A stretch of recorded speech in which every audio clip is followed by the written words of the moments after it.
Teleaula Natal. Olá galera, sou Jason Pereira, sou professor da Rede Municipal de Ensino de Natal. O meu sinal em Libras é esse.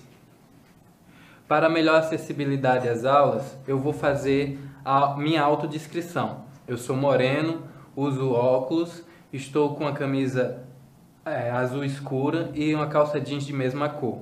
Também descreverei os slides que compõem essa aula. No primeiro slide, a gente tem o nome da Secretaria Municipal de Natal, a disciplina de língua portuguesa e o conteúdo que vamos trabalhar hoje, que é o pronome relativo. Mas para iniciar a discussão, gostaria de ler para vocês o poema A Quadrilha de Carlos Drummond de Andrade. No poema diz: João amava Teresa, que amava Raimundo, que amava Maria, que amava Joaquim, que amava Lili, que não amava ninguém. João foi para os Estados Unidos, Teresa para o convento, Raimundo morreu de desastre, Maria ficou para a tia, Joaquim suicidou-se e Lili casou com J. Pinto Fernandes, que não tinha entrado na história. Faremos também, gente, a reflexão sobre esse texto. Na primeira questão, para refletir esse texto, temos: esse poema retoma a ideia central de quadrilha, uma dança típica das festas juninas. Que semelhança existe entre eles?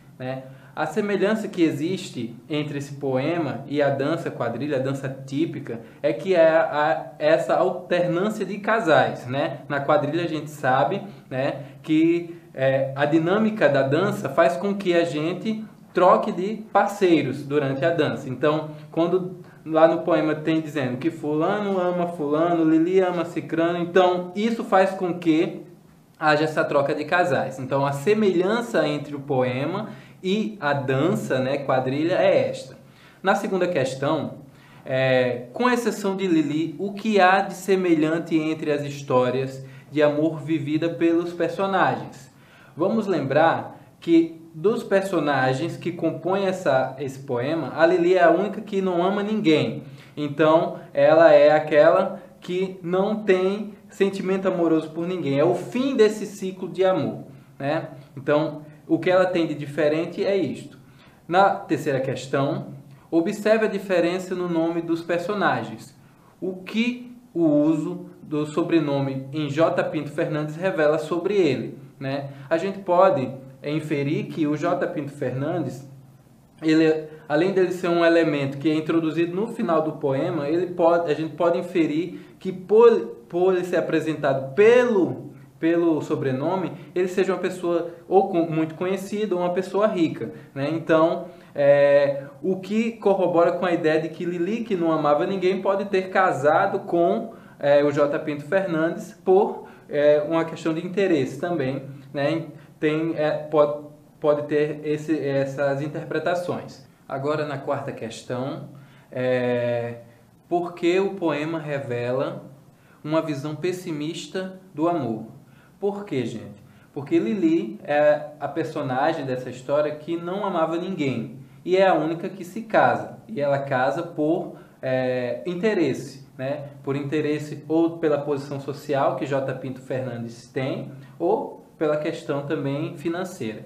Então, o poema vai mostrar essa visão pessimista porque a única pessoa que não amava é a única pessoa que se casa. Na quinta questão, como podemos classificar as palavras destacadas no texto?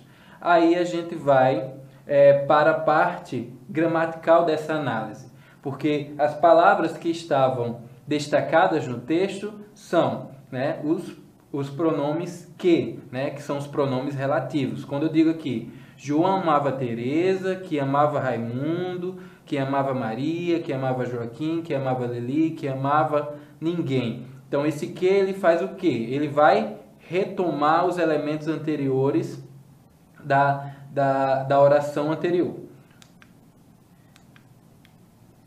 Então, depois dessa análise do texto, vamos fazer a definição do que é pronome relativo.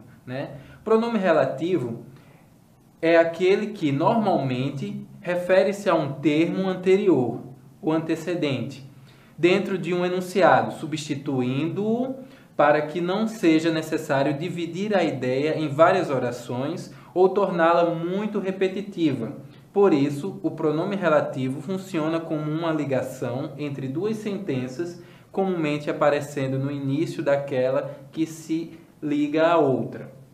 O pronome relativo, é importante estudar o pronome relativo porque ele é uma estratégia importantíssima na produção textual, né? Para que o texto não fique repetitivo, para que a gente não tenha problemas de coesão, a gente usa também o pronome relativo como estratégia, né? Então ele vai se referir ao antecedente, um elemento que antecede ele vai se referir a um antecessor e dessa forma ele vai retomá-lo numa outra oração, né? E o pronome relativo ele vai funcionar também como elementos de ligação de sentenças. Então, o pronome relativo ele vai ter esse valor de retomada dentro do texto. Como exemplo, né, para melhorar a nossa compreensão, temos na oração 1, não conhecemos o aluno.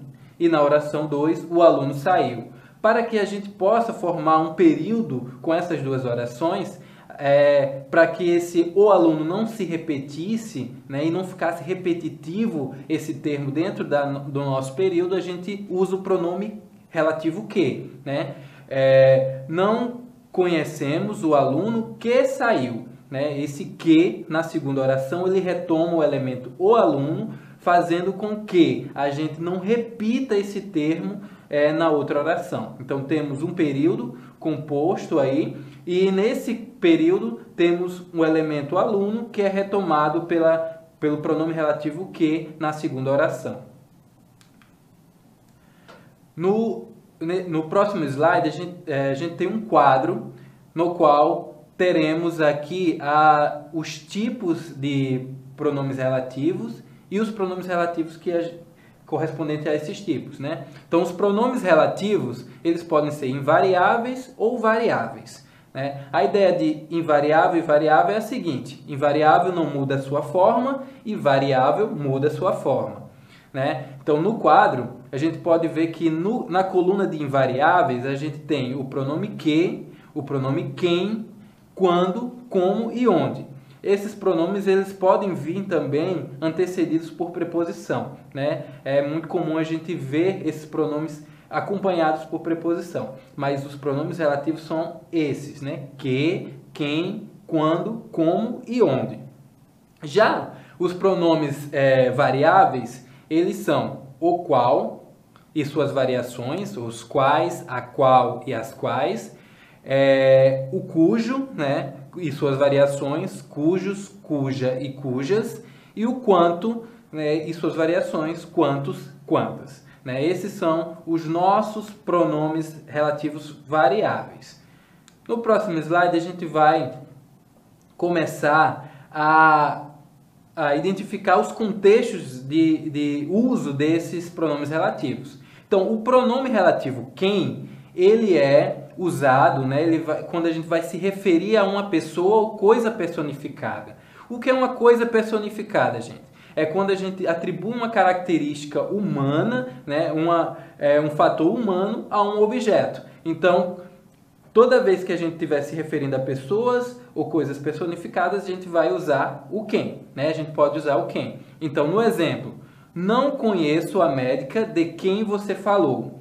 Não conheço a médica de quem você falou. Então, o quem, na segunda oração, né, na segunda oração desse período, ele está se referindo a quem? A médica, um termo da oração anterior. Então, não conheço a médica de quem você falou, o quem retoma o elemento médica.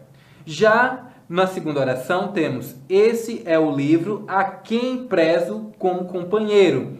Percebam, gente, que livro é um objeto, mas quando eu digo que eu prezo como um companheiro, eu estou atribuindo a esse elemento uma característica de pessoa, de ser humano. Então, é uma coisa personificada. Livro, nesse sentido aí, vai ser uma coisa personificada. Então, esse é o livro a quem, o quem retoma livro, prezo como companheiro.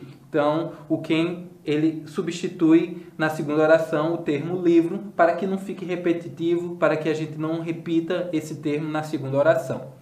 No próximo slide, vamos trabalhar com o que. O que é o pronome relativo coringa, né? A gente usa o que, se tem dúvida, coloca o que, né? O que ele se encaixa em muitas situações, né? Então, por quê? Porque ele pode ser empregado com referência a pessoas ou coisas, no singular ou plural. Como exemplo temos, conheço bem a moça que saiu, né? A moça que saiu. O que aí retoma moça, um termo que é da primeira oração, ele vai retomar, vai representar moça na segunda oração. No segundo exemplo temos, não gostei do vestido que comprei. Assim como no primeiro exemplo, o que ali está retomando um elemento da primeira oração. Agora vamos falar sobre o pronome relativo qual. No pronome relativo qual, ele é empregado depois de preposição ou com duas ou mais sílabas, preposição com duas ou mais sílabas, ou depois de locuções prepositivas, né? No primeiro exemplo, a gente tem, li um livro sobre o qual nunca tinha ouvido falar nada. O pronome relativo ao qual, antecedido por preposição sobre, ele vai retomar aí o elemento um livro da oração da primeira oração. Já na segunda oração, no segundo exemplo, temos pensei nisso naquela noite de tempestade, durante a qual não consegui dormir. Então, o pronome relativo a qual, antecedido por preposição durante, ele retoma aí noite de tempestade, né? Que é o elemento um elemento da primeira oração que merece que está sendo retomado na segunda oração. Já vamos também tratar do pronome relativo quanto, né? Que ele aparece depois dos termos indefinidos tudo, tanto e todos, né? Então, o que eu estou dizendo aqui é que esse pronome relativo quanto ele vai aparecer associado a essas palavras, né? Tudo, tanto e todos, formando então tudo quanto, tanto quanto, todos quantos, todas quantas. Como podemos ver no exemplo, compre tanto quanto for preciso. Compre tanto quanto for preciso. Temos aí a partícula, o pronome definido tanto associado ao pronome relativo quanto, né? Ah, professor, o que ele está retomando? Ele está retomando uma oração anterior a essa, né? Então, não está dentro desse exemplo o elemento que ele retoma. Por exemplo, Maria, vou ao supermercado comprar arroz, né? Aí ela diz, compre tanto quanto for preciso, né? Então, essa é a retomada. Já no segundo exemplo, ele não fez tudo quanto havia prometido. Ele não fez tudo quanto havia prometido. Então, o pronome quanto está associado ao pronome indefinido tudo. Já vamos analisar agora o pronome relativo cujo, né? Esse pronome é um que traz algumas dificuldades de compreensão, né? E alguns erros de colocação e de escrita. Mas vamos lá. O pronome cujo ele transmite uma ideia de posse, né? Sendo equivalente a do qual, da qual, das quais, dos quais, de que e de quem. E ele deve concordar em gênero e número com a coisa possuída, né? Então, e ele é um pronome variável, né? Pode assumir a forma cujo, cuja, cujos ou cujas. Como no exemplo, vamos analisar os exemplos. Preferem atletas cujo condicionamento físico está excelente. Então, o cujo aí está retomando atletas, mas ele vai concordar em gênero e número com a coisa possuída. Qual é a coisa possuída aí? É o condicionamento físico. Então, o condicionamento físico é de quem? Dos atletas. Por isso que eu digo aqui a vocês que o pronome cujo ele vai transmitir uma ideia de posse, né? O condicionamento físico é dos atletas. E o pronome cujo, né, ele vai associar esse condicionamento físico a atletas. E ele vai concordar em gênero e número com o objeto, o ser possuído, né, que é condicionamento físico. Já no segundo exemplo temos: escolheram os alunos cujas notas foram exemplares. Percebam aí que cujo mudou para cuja. Por quê, gente? Porque o elemento, a ideia de posse, né, o elemento possuído mudou também de gênero e número. Então, é notas. Então, escolher os alunos cujas notas foram exemplares.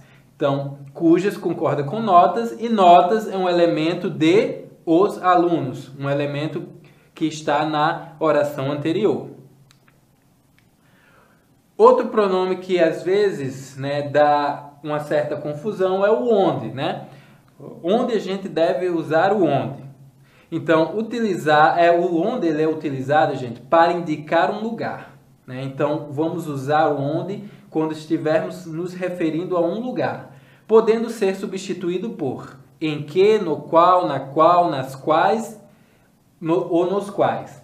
Pode ser utilizado juntamente com preposição, formando as palavras aonde e donde para transmitir noção de movimento. Então a gente vai usar, né, o aonde e o donde ou de onde quando a gente tiver uma ideia de movimento. Quando a gente tiver uma ideia estática, parada, a gente vai usar apenas o onde. E o onde a gente usa apenas em contextos que indicam lugar. Então, como no exemplo, no primeiro exemplo, este é o apartamento onde vivi quando pequena. Percebam, apartamento é um lugar, o onde está se referindo, retomando o elemento apartamento, então o uso dele aí está justificado e a ideia, o apartamento dentro da oração não tem nenhuma ideia de movimentação, então a gente não tem razão para usar as formas preposicionadas do onde, nem aonde nem donde. Então, este é o apartamento onde vivi quando pequena, e não aonde nem donde, né? Então, este é o apartamento onde vivi quando pequena. Já no segundo exemplo, temos o hotel onde ficamos era 5 estrelas. Novamente, hotel, um lugar, justifica aí o uso do pronome relativo onde, e hotel nesta oração não tem uma ideia de movimentação, então a gente usa apenas o onde.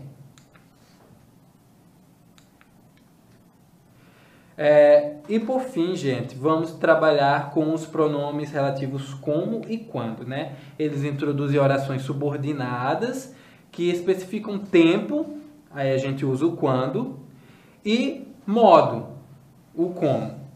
Né? Como exemplo, temos chegará o dia quando queremos voltar à normalidade. Então, esse quando aí, ele é um pronome relativo referente a tempo. Já no segundo, ele vai mostrar o modo, né? Não consigo entender como este exercício deve ser resolvido. Então, são pronomes relativos, retomam elementos da oração anterior e trabalham a ideia de tempo e de modo. Então, gente, eu agradeço a atenção de vocês, muito obrigado e até a próxima aula, até a nossa próxima aula. Obrigado.